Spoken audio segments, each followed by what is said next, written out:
Okay, so guys, welcome back to our fourth video for today. At ito po, pinag-uusapan po namin yung experience po ni Jordan sa pagsakay po ng eroplano because it's his first time. So ngayon guys, especially po marami kasi nagtatanong, Sir, kasi first time ko pong sasakay ng eroplano, ano bang yung mga dapat kong gawin? Ano bang itsura ng eroplano? Ano yung feeling? Ano yung feeling sa loob? Pero one of the stupid question na tinanong sa akin is, Sir, may CR ba sa loob ng eroplano? Guys, normally kasi yung flights 8 hours or 12 hours, so automatic meron po talagang CR sa loob. Okay, so ito na, sasakay ka na sa eroplano. Feel na feel ko yung moment, syempre. Habang naglalakad kami ng pinsan ko na Ate Joy, feel na feel ko yung moment na naglalakad ako dun sa Midway papuntang airplane. Okay. And then, pag upo ko dun sa upuan, my God, hindi ako kasya sa upuan. So, upuan sa waiting area o sa eroplano Sa mismo? eroplano, bakit ganun? Medyo masikip. Okay, I need to be that. Kailangan ko mag-diet talaga. Hindi ka kumasa? Hindi nila binigyan ng ano? Di tinaas ko lang yun dito sa side. Di ba natataas? Oo, yung sa handle. Sa handle. Tinaas ko lang. Sa armrest. Then maluwag naman kami. Wala naman kaming katabi. Di ba tatluhan yun? Wala kami. Talaga? Hindi ka kasya? So, it's a shame. Sana nag-selfie ka? Pati sa ano, yung seatbelt. Todo adjust. Kasi naka-seatbelt. Todo adjust ako. Natawa ko na hindi kasya ang seatbelt na yun. Seatbelt, totoo. Okay, so, paano nagkasya yung seatbelt? Ginawa na lang ng paraan ng stewardess. Sabi inayos niya. Pakiayos naman. Sabi ko, pakiayos naman. Hindi naman siya nagsalita ng hindi maganda sa'yo? Hindi naman, syempre, customer din ako kahit pa paano. Parang gano'n. Tsaka medyo okay din naman yung tanong ko. Okay, wish mo ba na dapat nakaupo ka sa tabi ng bintana? Wish ko, oo, totoo. Actually, doon ako sa B. Doon ako sa hindi katabi ng bintana. Medyo malawag. So, since maluwag, lumipat ka? Since maluwag, nagpalit kami ni Ate Joy. Sabi ko, let's switch. Gusto ko sa may tabi ng bintana. Actually, nung pangit naman kasi may tabi nga ako na bintana, kaso sa may tabi din naman pakpak, hindi ko makita. So, normally kasi gano'n, so, pangit. Pakpak, sabi ko, my God, paano to? Hindi ba na bumababa yung pakpak? Sabi ko, my God, hindi ba bagsak tayo? Nakita ko din naman kahit paano kagandahan ng Pilipinas tsaka ng Dubai pagdating. Okay, alright. So, ito yung mga common na tanong. Kunyari, anong pagkain ang sinerve sa inyo dun sa... Anong airline kayo? Cebu. So, wala siyang Walang free meal? Walang free meal sa Cebu. Bakit gano'n? Tapos ilang straight flight ba kayo? Oo, straight flight. So, ibig sabihin from Manila to Dubai direct flight? Yes. Walang pagkain si Nerve, ganun pala sa Cebu. Hindi siya free. Bakit? Parang 8 hours? Nagbebenta sila. Okay. Alright. Akala ko naman kasi, zero pagkain talaga. So, wala lang free meal? Walang free meal. Pero pwede kang bumili? Yes. Pero may baon naman kami actually. Meron kaming baon na meal para sa dinner time. Okay, anong binaon nyo? Jolly spaghetti and yun na lang muna. Okay, sana naman magbaon ka ng tuyo doon, di ba? Or adobo. Nangangamoy. Oo. Yun na lang muna. Kumusta sa aeroplano? Maraming Pinoy? Actually, lahat Pinoy. Oo, kasi of course from Philippines. So, don't you expect? Wala kang makikitang iba. Wala kang naging friend sa aeroplano? Meron. Meron naman. Meron akong naging friend. Kami actually sino ba yan? Si Ate Lori. Nandito rin siya sa Dubai ngayon. Ate Lori? Lori, ang name niya is Lori. Hernandez? No. Hindi kasi kilala ko Lori, taga Batangas. No, hindi siya taga Batangas. From Novaliches yata siya. Novaliches. Ano naman siya, visit visa? Hindi, working visa. May trabaho. So balik manggagawa? Balik manggagawa lang din siya. So yun, na-meet up namin, nakipagkwentuhan. Pagdating namin sa Dubai Immigration, dito na. Ayun, siya na yung kasama namin hanggang sa naglalakad. Hanggang palabas na ng airport. Palabas na ng airport. Totoo, si Ate Lori. So anong binili niyo sa loob ng aeroplano? Si Chiria lang, Chippy and Piatos. May movies? Wala rin TV yung likod ng so hindi pala ganun ka. Sorry po. I mean, hindi ako discriminating type person. Pero, kasi of course, imagine you're traveling for more than 8 hours.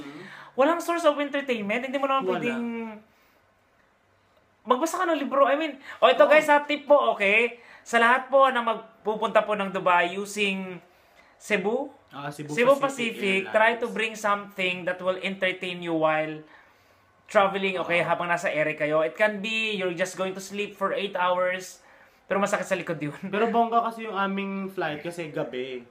Gabi yung... So, tulog? Tulog lang kami. Compared to the others na siguro umaga. So, yun so, kasi nagising ka, di ba? Tapos wala kang mapaglibangan. Wala kang mapaglibangan. Kaya kagandahan sa amin kasi gabi.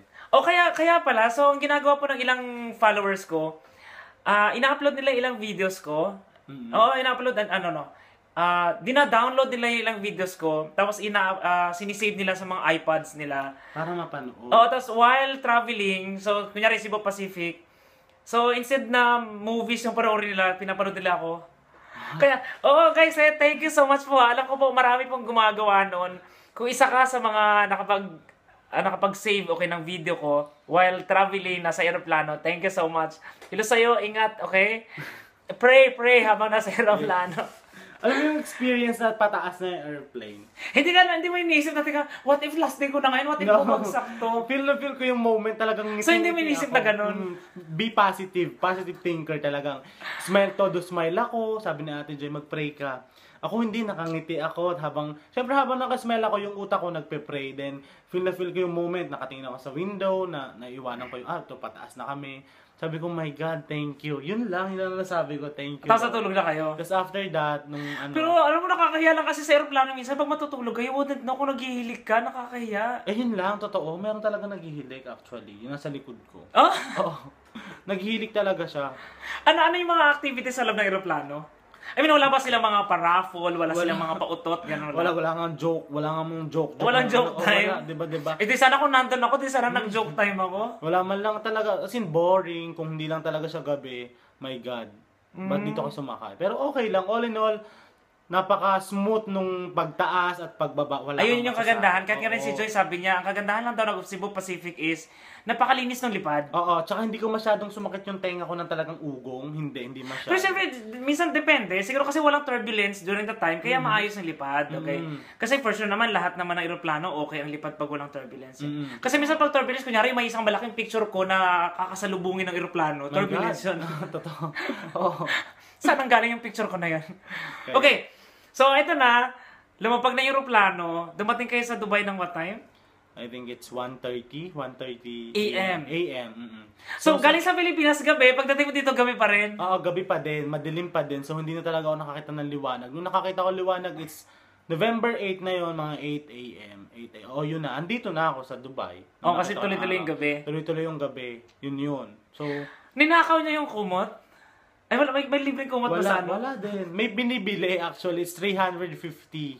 Ang kumot? And the meals is 500. Package meal.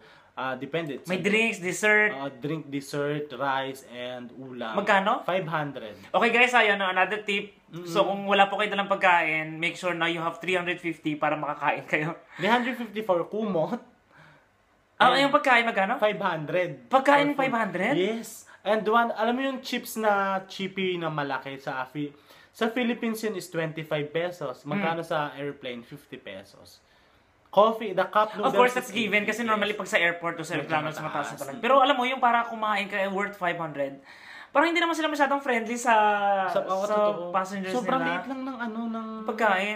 Sabi ko. So, nabusog ka? Hindi naman ako bumili. Malakas ka ba kumain? No. Kasi hindi halata Hindi. Ano lang ako, more on malamig lang. Mga kaya ka nalobo? Oo, sa mga juices, mga malalamig. I want ice cream, cake. Pero sa pagdating sa rice, konti lang. Mga normal, depende. Kagaya niyan, kakain ako ngayon 1:30. Ulat niyan, siguro mamaya na mga 9 or 10. Okay. Ngayon. Alright. So ngayon, nasa Dubai ka na. Nakita mo ang Dubai. Yun nga lang madaling araw, so it's boring. Terminal 1? Terminal 3. Sa 3 kayo bumaba? 3 nga ba? I think it's I think it's Terminal 1. Kasi nagtrabaho sa Terminal 3, ano lang siya, exclusive for Emirates Airlines. 3. So, anong unang feeling mo? Nasa Dubai ka na. Lumuhod ka ba sa lupa, sa buhangin? Kaya ako naramdaman nasa Dubai ako kasi iba ang amoy. Totoo. What do you mean? Mabaho? O mabango? O basta something iba lang? Something iba, maalingas sa parang iba sa pakaramdam sa ilong. Pag pumasok dito, Ang arte-arte. Pag pumasok dito sa ulo, my God, you need to adapt the smell. Baka naman naamoy mo lang yung mga tao. Hindi. Kasi pagdating mo doon, yung mag-a-assist sa'yo, mga lokal. Mga lokal. Pero nakakatawa dito yung mga lokal, nagtatagalog sila. Doon sa immigration officer yung nagtatak sa visa ko, sabi niya sa akin. I-scan ka, hindi? Yung i-scan, doon sa yung i-scanner, sabi nung immigration officer doon sa Dubai. Sabi niya sa akin, "Huy pare, kumusta?" Oh my God, you know how to speak Tagalog? Sabi niya, a little bit, konti lang. Konti. Konti lang. Sabi ko, Konti lang. Bakit ba ilunggong? Medyo Bisaya ba? Nakakatawa sila kasi talagang mostly kasi it's because of course, naging common na passenger na nare-receive talaga nila going to Dubai are Filipinos. Totoo. Actually, some locals dito, marunong talaga mag-Tagalog. It's because it's either employee nila yung Tagalog, o yung Pilipino, or katulong nila. Totoo. Kaya guys, sabi ko po, kapag nililibak nyo ang mga lokal dito sa Dubai or kahit sa ibang bansa, wag na wag po kayo magsasalita ng masasamang salita in front of them because you wouldn't know yung taong yung nakakaintindi ng Tagalog. Totoo. Okay? Be safe. Be safe and stop, talk up, yung magsalita ng hindi maganda sa ibang tao. Kasi di ba, wala na, hayaan mo na lang. Alright, so guys, sa next video po namin, ay pag-uusapan na po namin yung pagiging visit visa niya. Bakit visit visa? Bakit siya magtatrabaho? Bakit ganon? Okay, so ready ba siya sa consequences? Diyan po ang abangan nyo sa aming susunod na video. Bye!